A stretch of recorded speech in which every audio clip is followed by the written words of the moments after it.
राम राम दोस्तों अब हम डिस्कशन करने वाले हैं बैंक निफ्टी का। अगर आप देखोगे, देखो मोमेंटम मार्केट में था, जो एक अपॉर्चुनिटी बन रही थी मार्केट में, इस एरिया में बन रही थी। लेकिन इस एरिया में एक डर भी था। कौन सा डर था? यहीं पे आपका क्या था, प्रीवियस डे हाई था और यहीं पे आपका था प्रीवियस डे क्लोजिंग। ठीक है, तो प्रोबेबिलिटी मन में क्या आ रही थी कि मार्केट कहीं यहां से सपोर्ट लेके बाउंस ना कर जाए, क्योंकि अगर ये सिचुएशन बनती तो तब हम ट्रेडिंग डे हाई के ब्रेकआउट पे काम कर सकते थे। या फिर प्रोबेबिलिटी क्या आ रही थी कि मार्केट अपने प्रीवियस डे क्लोजिंग से सपोर्ट लेके न चल जाए। लेकिन मार्केट ने जब इस कैंडल, एक ही कैंडल के साथ मार्केट ने ब्रेकडाउन देके रिटेस्ट किया, तो ये एक मोमेंटम आपके लिए काफी बेहतरीन था। फिर दूसरा, जब मार्केट ने वापस आके यहां से मार्केट ने ब्रेकडाउन दिया, एक रिजेक्शन जो बनाया, जो मार्केट ने पहले सपोर्ट बनाया हुआ था, अगर आप देखेंगे इस एरिया से, प्रीवियस डे हाई के एरिया से मार्केट ने रिजेक्शन बनाया और आपको एक शूटिंग स्टार का फॉर्मेशन भी देखने को मिला। बहुत ही छोटा सा स्टॉप लॉस और मोमेंटम काफी बेहतरीन। तो जिसने भी इन मोमेंटम्स पे काम किया, मुझे कमेंट करके जरूर बताना। आगे बढ़ने से पहले मैं आपको ये बता दूं, रक्षाबंधन की बहुत बहुत शुभकामनाएं आपको। ये त्योहार आपके लिए खुशियों से भरा रहे और आप दिन दुगनी रात चौगनी तरक्की करें और आपके भाई बहन का प्यार बना रहे आपके प्रति, और आप भी जिंदगी में तरक्की करें और आपके भाई बहन भी तरक्की करें। मेरी तरफ से और मेरे परिवार की तरफ से आप सभी लोगों के लिए बहुत बहुत शुभकामनाएं। इस रक्षाबंधन की खुशी में मैंने 75% ऑफ किया है और ये ऑफर केवल और केवल 3 दिन तक वैलिड रहेगा। नीचे डिस्क्रिप्शन में आपको एप्लीकेशन का लिंक मिल जाएगा, आप जाके इस ऑफर का फायदा उठा सकते हैं और अपने त्योहार को खुशी से मना सकते हैं। अब हम यहां क्या देख रहे हैं कि मार्केट ने एक पैटर्न का फॉर्मेशन किया हुआ है। मैंने आपको 4 पैटर्न बता रखे हैं, ट्रायंगल वाले पैटर्न, ट्रेंड लाइन से मिलकर बना हुआ पैटर्न और पैरेलल पैटर्न। यहां पे कौन से वाला पैटर्न दिखाई दे रहा है? आपको ये वाला पैटर्न दिखाई दे रहा है। ऊपर की तरफ आप देखेंगे रेजिस्टेंस है, नीचे की तरफ आप देखेंगे आपको यहां पे सपोर्ट दिखाई दे रहा है। दूसरी बात क्या है, ये नैरो भी होता जा रहा है। जितना नैरो होता जाएगा हमारे लिए उतना अच्छा है। भाई अगर हम सिंपल प्राइस एक्शन की बात करें, अगर मार्केट इस एरिया का ब्रेकआउट देगा, भाई 16 को भी इस एरिया में एक इंपॉर्टेंट रिजेक्शन दिखाया था मार्केट ने, ब्रेकआउट देने के बाद रिटेस्ट करके एक प्राइस एक्शन भी बनाया था मार्केट ने। अगर इसका ब्रेकआउट देता है तो जहां जहां पे ट्रेंड लाइन को टच कर रहा है वे आपके लिए इंपॉर्टेंट रेजिस्टेंस हो जाएंगे। यहां से आप एक हॉरिजॉन्टल लाइन ड्रॉ करेंगे, ये आपके लिए अगला इंपॉर्टेंट रेजिस्टेंस हो जाएगा। इसका ब्रेकआउट मिलता है, फिर आपके लिए इस एरिया में इंपॉर्टेंट रेजिस्टेंस हो जाएगा और यहां पे आपका प्रीवियस डे हाई भी है। सिर्फ इतना ही नहीं, इस एरिया में एक और इंपॉर्टेंट रेजिस्टेंस है। अगर आप मेरी वीडियोस को पहले से देख रहे हैं तो आपको पता होगा, फर्स्ट टाइम आए हैं तो मैं आपको दिखा देता हूं। यहां पे हमारा जो रिजेक्शन एरिया है, निफ्टी 50 ने इस एरिया का ब्रेकआउट दे दिया है, लेकिन बैंक निफ्टी ने अभी इस रेंज का ब्रेकआउट नहीं दिया है। इस पे एक मजबूत रेजिस्टेंस की तरह एक्ट कर रहा है। बार बार यहां से आपको गिरावट दिखाई दे रहा है।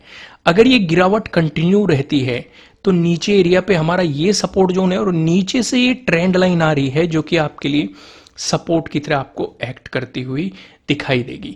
अगर यहां से नेगेटिव मोमेंटम रहता है, एक 50,000 का राउंड लेवल भी है, तो हम इन तीनों चीजों पे ध्यान रखेंगे। 50,000 का राउंड लेवल और नीचे ये सपोर्ट एरिया और फिर ये ट्रेंड लाइन, इन तीनों चीजों पे हम ध्यान रखेंगे। समझ में आ गई आपको अच्छे तरीके से बात? आइए डिस्कशन को थोड़ा सा आगे बढ़ाते हैं। पिवट पॉइंट के अकॉर्डिंग भी चीजें समझने की कोशिश करेंगे, आप बेफिक्र रहिए, उन चीजों को भी हम अच्छे तरीके से समझेंगे। अगर मार्केट यहां से, अगर आप ध्यान देंगे, ये चीज तो मैं आपको बता ही चुका हूं कि अगर ब्रेकआउट दिया तो आपके लिए क्या क्या इंपॉर्टेंट रेजिस्टेंस की पॉसिबिलिटीज हो सकती है।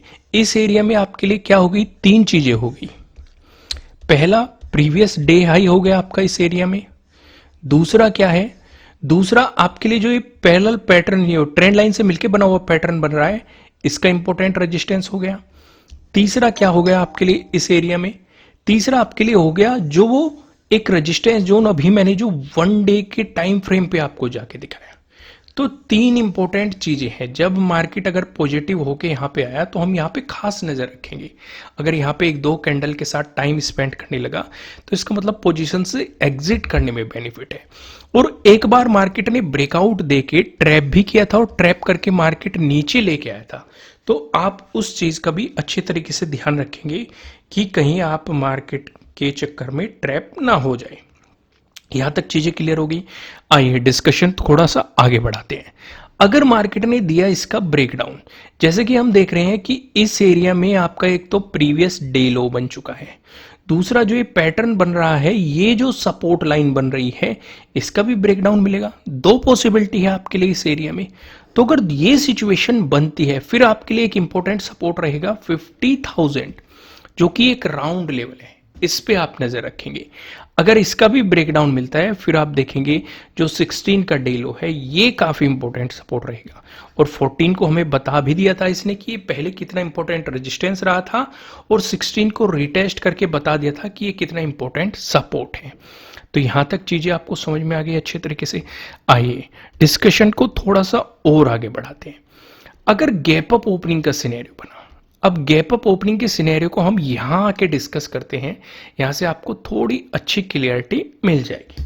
क्या मैं एक बार ट्रेंड लाइन भी ड्रॉ कर लूं यहां पे, जिससे आप अच्छे तरीके से समझ पाएंगे। ओके, ये ड्रॉ हो गई ट्रेंड लाइन, ठीक है। एक निचले वाली भी ड्रॉ कर लेते हैं।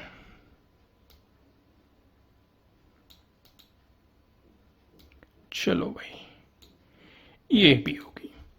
अब हम क्या देख रहे हैं कि अगर मार्केट ने एक गैप अप ओपनिंग का सिनेरियो बनाया, तो भाई रूल तो ये कहता है कि अगर मार्केट गैप अप ओपन हो रहा है तो पिछले स्विंग पे हमें फोकस करना चाहिए, यानी कि हम इस एरिया पे फोकस करेंगे। अगर इस एरिया के पास, काफी लोग कहते हैं कि इसका पता कैसे लगाए कौन सा एरिया है, सिंपल सी आप एक हॉरिजॉन्टल लाइन उठाएंगे, आप यहाँ पे ऐसे ड्रॉ कर देंगे तो आपको एरिया का पता चल जाएगा। मैं इसका कलर चेंज कर देता हूँ, ब्लैक कर देता हूँ, ठीक है। समझ में आ गया? कोई दूसरा करो, इसका कर देते हैं रेड कर देते हैं, ठीक है। ओके, तो हम फोकस करेंगे इस एरिया पे, यानी कि 50,473 पे। अगर मार्केट इसी के आसपास गैप अप ओपन होके ब्रेकआउट दे देता है तो उस सिचुएशन पे आपके लिए पहला इंपॉर्टेंट रेजिस्टेंस देखो, पिवट पॉइंट के अकॉर्डिंग भी 50,610 बन रहा है, और प्राइस एक्शन के अकॉर्डिंग भी इसी एरिया में आपका एक रेजिस्टेंस बन रहा है। अगर आपको इसका ब्रेकआउट मिलता है फिर आपके लिए अगला इंपॉर्टेंट रेजिस्टेंस क्या है, 50,802। ये पिवट पॉइंट के अकॉर्डिंग अगर आप देखेंगे, ये वो वाला इंपॉर्टेंट रेजिस्टेंस एरिया है जो कि हम वन डे के टाइम फ्रेम पे देख के आए थे। अगर आपको इसका भी ब्रेकआउट मिला तो आपके लिए जो तीसरा इंपॉर्टेंट रेजिस्टेंस है, इसका डिस्कशन करने से पहले मैं आपको ये बता दूं, ये आपके लिए किसी भी तरह का ना तो कोई बाय रिकमेंडेशन है, ना ही कोई सेलिंग रिकमेंडेशन है। ये जस्ट एजुकेशनल पर्पज से बनाई गई एनालिसिस वीडियो है। इन्वेस्ट करने से पहले आपको अपनी रिसर्च करनी है, अपने इन्वेस्टर की सलाह लेनी है, क्योंकि प्रॉफिट भी आपका होने वाला है, लॉस की जिम्मेदारी भी आपको अपने आप लेनी है। जो यहाँ पे तीसरा इंपॉर्टेंट रेजिस्टेंस बन रहा है, ये 50,937 के अराउंड बन रहा है। वहीं पे अगर आप बैंक निफ्टी में एक नेगेटिव मोमेंटम देखते हैं तो उस सिचुएशन पे, या गैप डाउन ओपनिंग का अगर हम डिस्कशन करें तो आप ध्यान क्या रखेंगे भाई, पहला गैप डाउन ओपनिंग में जो हमारा सिंपल सा रूल है 50,306 पे हमें फोकस करना चाहिए। लेकिन नीचे हमारी एक सपोर्ट लाइन भी है, तो हम फोकस करेंगे इस वाली सपोर्ट लाइन पे, क्योंकि नेगेटिव साइड मोमेंटम हमें बेहतरीन मोमेंटम इस सपोर्ट लाइन के ब्रेकडाउन के बाद ही मिल सकता है। उससे पहले आपको एक नेगेटिव साइड बेहतरीन अपॉर्चुनिटी नहीं मिल सकती है। तो अगर मार्केट गैप डाउन ओपनिंग देता है तो इस सपोर्ट लाइन के ब्रेकडाउन का हम इंतजार करेंगे। इस सिचुएशन पे जो आपके लिए पहले सपोर्ट की पॉसिबिलिटी रहेगी 50,141। अगर इसका ब्रेकडाउन मिलता है फिर आप देखेंगे 50,002, यानी कि मोटा मोटा आप समझेंगे 50,000 के आसपास आपके लिए सपोर्ट की पॉसिबिलिटीज हो सकती है। अब दूसरे सिनेरियोज भी देखते हैं भाई। हमने ये डिस्कशन कर लिया, अगर गैप अप ओपन होकर पॉजिटिव मोमेंटम आया तो क्या क्या रुकावटें हमारे सामने आ सकती है, या गैप डाउन ओपन होकर नेगेटिव मोमेंटम आया तो क्या क्या रुकावटें नीचे की तरफ आ सकती है, वो डिस्कशन हमने ये कर लिया। भाई ऐसा भी तो हो सकता है मार्केट गैप अप ओपनिंग दे के रिवर्सल दे दे, जैसे आज हुआ गैप अप ओपनिंग दे के मार्केट ने एक रिवर्सल प्लान कर लिया, या ऐसा भी हो सकता है गैप डाउन ओपनिंग दे के रिवर्सल प्लान कर ले। तो उस सिचुएशन का भी डिस्कशन कर लेते हैं। अगर मार्केट गैप अप ओपन होकर रिवर्सल प्लान करता है तो हम प्रीवियस डे क्लोजिंग से नीचे मार्केट को आने देंगे। उस सिचुएशन पे पहले सपोर्ट की पॉसिबिलिटीज 50,306, इसका ब्रेकडाउन मिलता है, फिर सोन आपको नीचे की तरफ पता है नीचे की तरफ आपके लिए क्या क्या सपोर्ट की पॉसिबिलिटीज हो सकती है। लेकिन अगर मार्केट आपको गैप डाउन ओपनिंग देता है, जैसे कि हमने डिस्कस किया कि ये इंपॉर्टेंट रहेंगे, तो पहला इंपॉर्टेंट रेजिस्टेंस क्या बन जाएगा 50,306, अगर मार्केट इससे नीचे गैप डाउन ओपन हो रहा है। लेकिन अगर मार्केट इसके आसपास गैप डाउन ओपन हो रहा है, ब्रेकआउट देके चल रहा है, तो प्रीवियस डे क्लोजिंग पहला रेजिस्टेंस रहेगा, इसका ब्रेकआउट मिलता है, फिर आपके लिए अगला इंपॉर्टेंट रेजिस्टेंस क्या है 50,473, इसका ब्रेकआउट मिलता है, फिर आपके लिए ऊपर की तरफ रेजिस्टेंस की पॉसिबिलिटीज पता है। दोस्तों लास्ट में मैं आपको फिर से याद दिला रहा हूं कि इस रक्षाबंधन के लिए आप सभी को बहुत बहुत शुभकामनाएं। और जो ये 75% का ऑफ किया गया है रक्षाबंधन की खुशी में, ये 3 दिन बाद मैं खत्म कर दूंगा। नीचे डिस्क्रिप्शन में आपको एप्लीकेशन का लिंक मिल जाएगा, जाइए इस ऑफर का फायदा उठाइए। फिलहाल इस वीडियो में इतना ही, फिर मिलते हैं किसी नेक्स्ट वीडियो में, तब तक के लिए राम राम।